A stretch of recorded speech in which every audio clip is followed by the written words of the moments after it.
ভ্রাতা, যুদ্ধক্ষেত্রে যাওয়ার আগে আবার একটা প্রশ্নের উত্তর দিয়ে যান। ভ্রাতা, আপনি অজেয়, অমর। আপনাকে হত্যা করা অসম্ভব। তাহলে এই প্রহার করার পথ কেন বেছে নিচ্ছেন? এই যুদ্ধকে খেলা হিসেবে নিন, শত্রুকে ক্লান্ত করে তুলুন, তারপর তার প্রহারের উত্তর দিন। যদি রাম কেবল নর হয়ে থাকে তাহলে ক্লান্ত হয়ে নিজের প্রাণ নিজেই ত্যাগ করবে।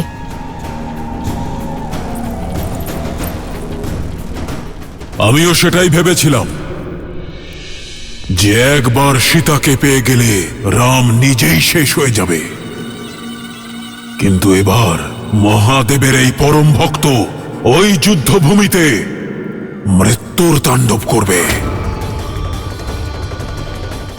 বধ করবে ওই রামকে। তারপরেই সীতা আমার হবে।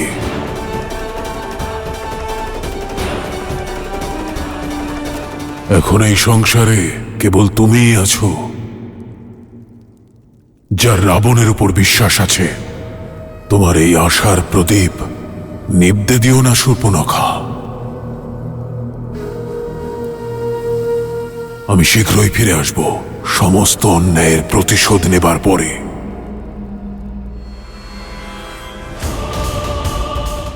একটা বিষয় নিশ্চিত, এবার এমন প্রচন্ড যুদ্ধ হবে যেই সংসার সর্বদা রাবণকে মনে রাখবে।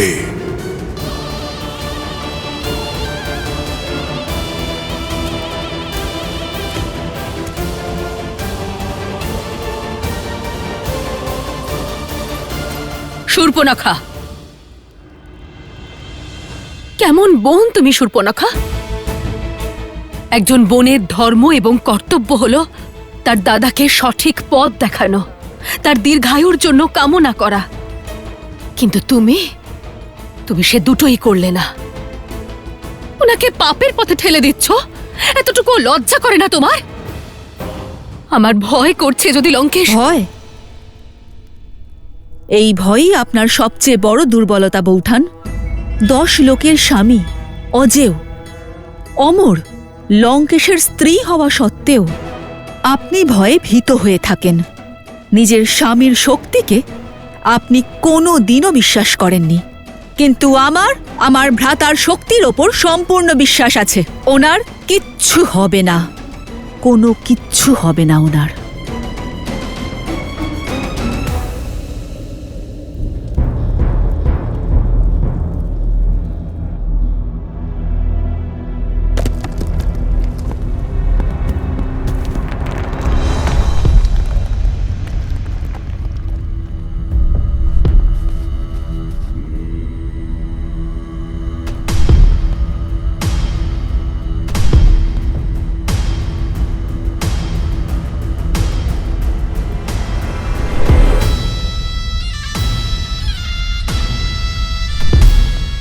এ আবার কি?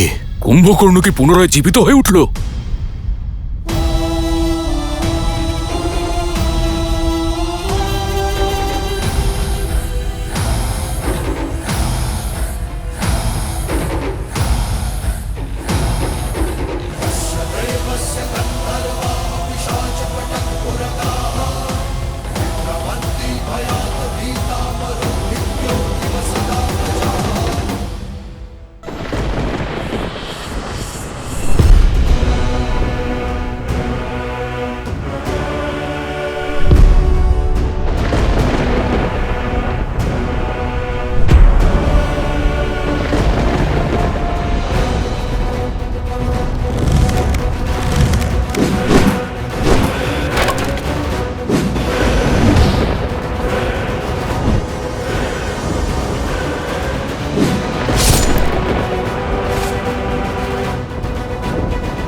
বলেছিলাম না বনবাসী, এ তো কেবল সূচনা।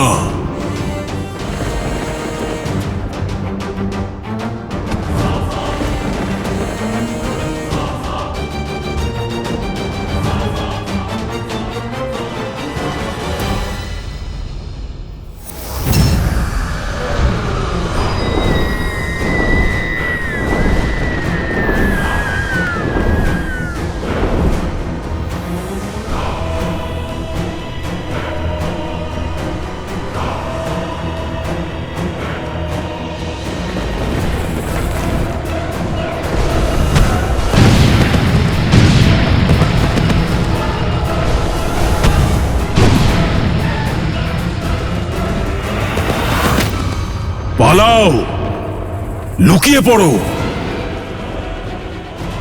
এই নরকে যারা নারায়ণ ভেবেছিল, আজ এখানে এর সঙ্গে তারাও মরবে।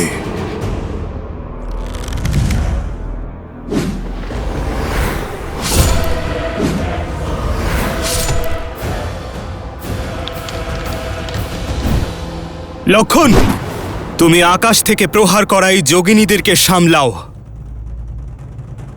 হনুমান, তুমিও সঙ্গে যাও।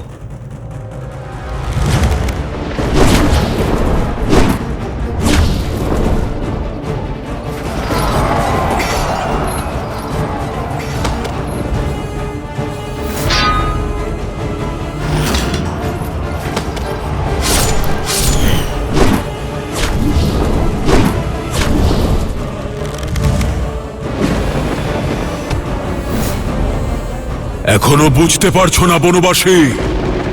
তোমার এই তুচ্ছ প্রহারের আমার উপর কোনো প্রভাব পড়বে না।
বানর বীরগণ,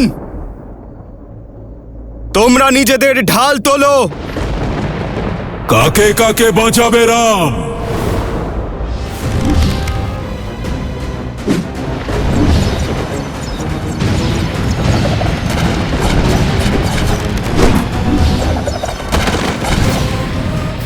দেখলেন আপনি আমার ভ্রাতা অজেয়।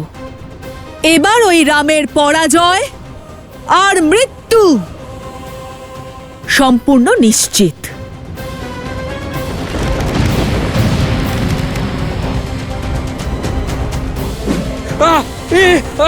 প্রভু, এখন সময় এসেছে ইন্দ্রদেবের দৈব রথকে আবাহন করার। শ্রীরাম, যখনই প্রয়োজন পড়বে, যখনই আপনি স্মরণ করবেন, আমার এই রথ সারথীর সঙ্গে আপনার সম্মুখে উপস্থিত থাকবে। লক্ষণ,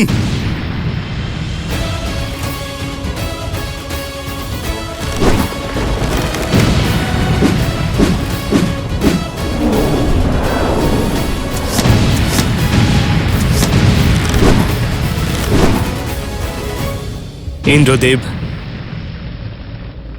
আমি সেই সহায়তা আহ্বান করছি যে প্রস্তাব আপনি দিয়েছিলেন।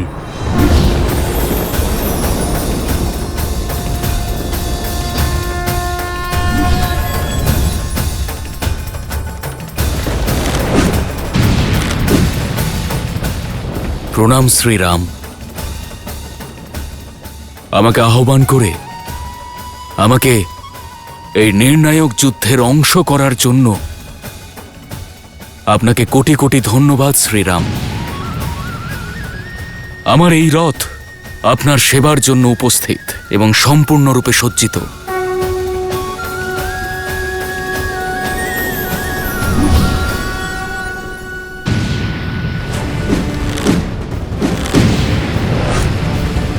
দাঁড়ান প্রভু।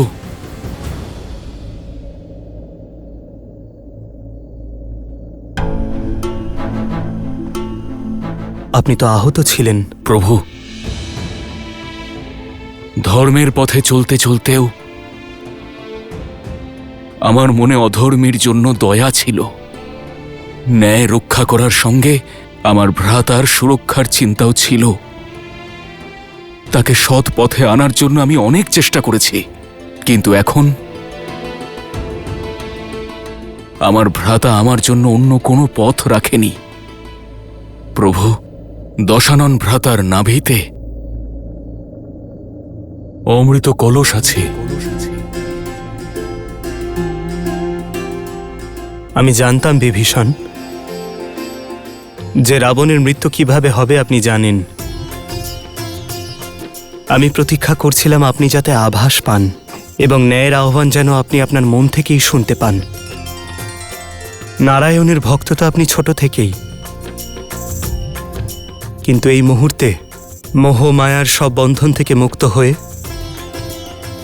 শরীর ও মন দুই থেকেই ন্যায়ের দিকে অগ্রসর হবার জন্য অভিনন্দন। আমাকে ক্ষমা করুন প্রভু, এই রহস্য আপনাকে বলতে অনেক দেরি করে ফেললাম। আমাকে ক্ষমা করুন।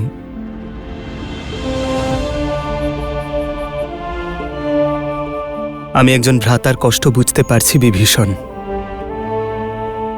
আপনি যা করেছেন উচিত করেছেন। আমার মনে আপনার জন্য কেবল স্নেহ এবং সম্মান আছে।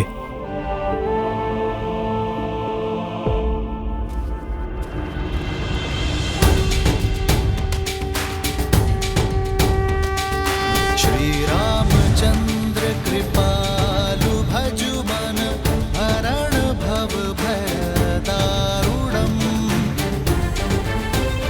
श्रीराम श्रीराम राम राम श्रीराम। ইতিহাসের আরো একবার পুনরাবৃত্তি ঘটছে। আজ আবার দেবতারা তাদের পক্ষপাতিত্বের পরিচয় দিয়েছে।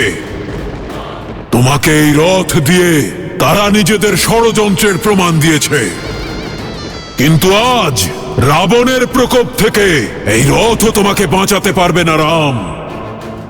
আর তারপরে দশানন দেবতাদের এই অপরাধের জন্য সমুচিত শাস্তি দেবে। সাবধান!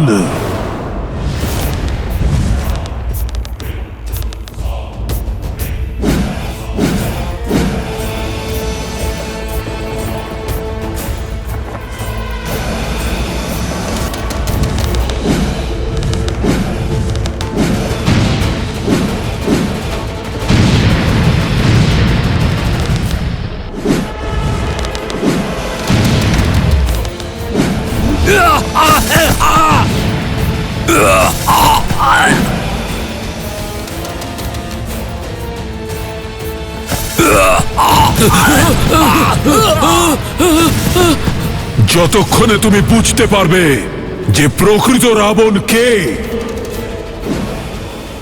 ততক্ষণে যুদ্ধের সমাপ্তি ঘটবে। অধর্ম যতই ছলনা করুক না কেন, ধর্মের চোখে তাকে ধরা দিতেই হয়।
প্রভু রাবণের থেকে দূরে কোথায় যাচ্ছেন? আমার প্রভু ধর্মযুদ্ধ থেকে, কর্তব্যের পথ থেকে বিমুখ হয়ে দূরে কোথাও যাচ্ছেন না মহারাজ সুগ্রীব।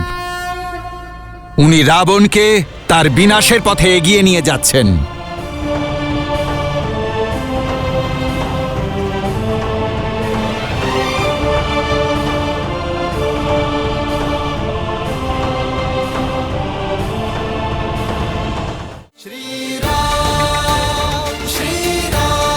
আগ্নেয়াস্ত্র।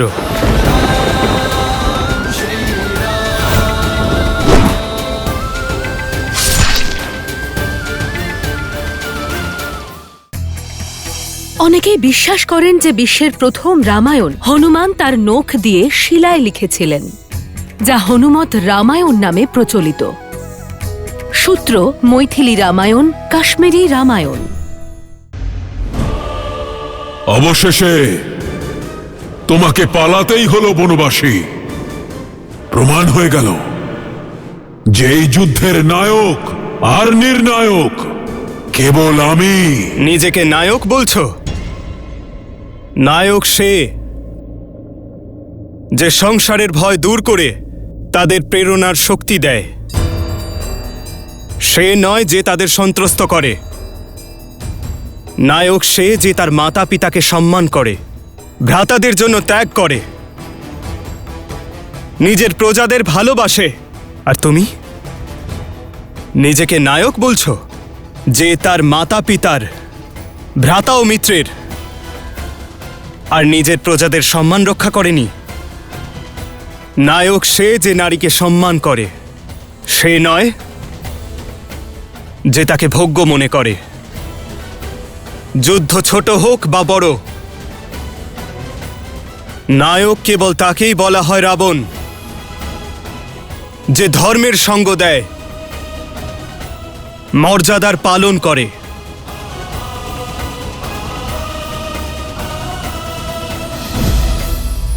নারায়ণ নারায়ণ। যদি নিজের শক্তির উপর এতই বিশ্বাস থাকে তাহলে যুদ্ধক্ষেত্র থেকে পালালে কেন? এটা ভেবে যাতে কেউ তোমার করুণ পরিণতি দেখতে না পায়। আমি পালিয়ে যাইনি রাবণ, তোমাকে তোমার সঠিক স্থানে নিয়ে এসেছি। যে অস্ত্রে তোমার বিনাশ লেখা আছে তার প্রহার এখানেই হবে। ये युद्ध है महायुद्ध है राम शांत रावण क्रुद्ध है क्रुद्ध है क्रुद्ध है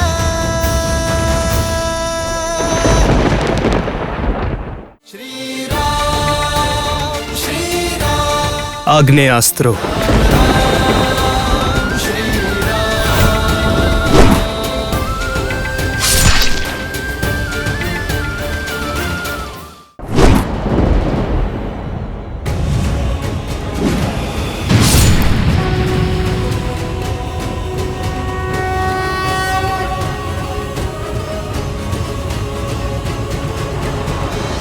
এখানে এসে তোমরা তোমাদের ষড়যন্ত্রের প্রমাণ দিয়েছ। সংসার চিরকাল মনে রাখবে যে সমস্ত দেবতারা এক রাক্ষসকে ভয় পেয়েছিল, তার ভক্তির শক্তিকে, তার রাক্ষস শক্তিকে, তার পরাক্রমকে। আগে আমি তোমাদের সকলের সংহার করব, তারপর রামকে। সাবধান!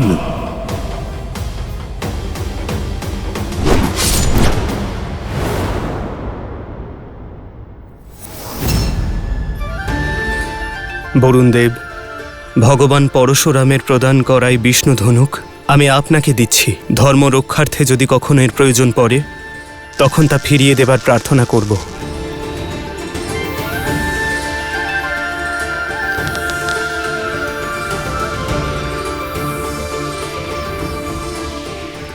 আগ্নেয়াস্ত্র। श्री रामचंद्र कृपालु भजु मन हरण भव भय दारुणम गंधर्प गणित अमित छवि नव नीला नीरज सुंदरम। দশানন ভ্রাতার নাভিতে অমৃত কলস আছে।